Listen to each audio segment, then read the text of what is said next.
Pero meron po tayong pagbabago tuwing Biyernes. Mula unang Biyernes po hanggang ikatlong Biyernes ay recharge po ang ating gawain.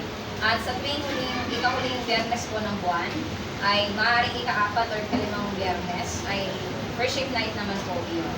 Ayan. And to emphasize lang po ilang mga announcements, meron po tayong upcoming camp, no, this June. Inanayahan po namin ang lahat na nais na dumalo na magpaghandaan po ang mga halagang 100 para sa ating pamasahe. Ito po ay gaganapin sa Hongsan Youth Center. Sa Binangonan po ito. Alam ko na yung iba sa atin ay nakarating na dito. Yun po yung same place na yun. And yung DTI po ay may opening po ng batch 28. May right na yun na.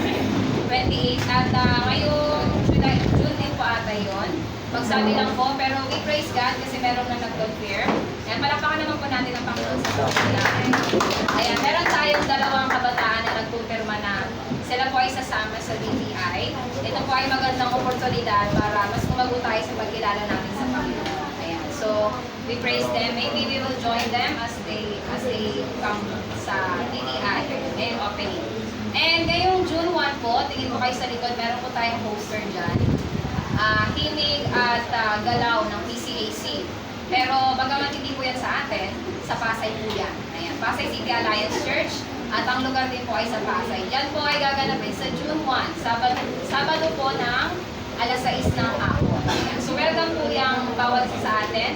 Pero yung mga detalye po, pwede po tayong magtanong na lang kina Pastor or Pastora. Ayan, kung meron man silang registration. Pero ayan po ay concert, no? Para sa bawat isa. Ayan, sa kanilang 50th anniversary. Ayan. So, sa tingin ko po yun lang.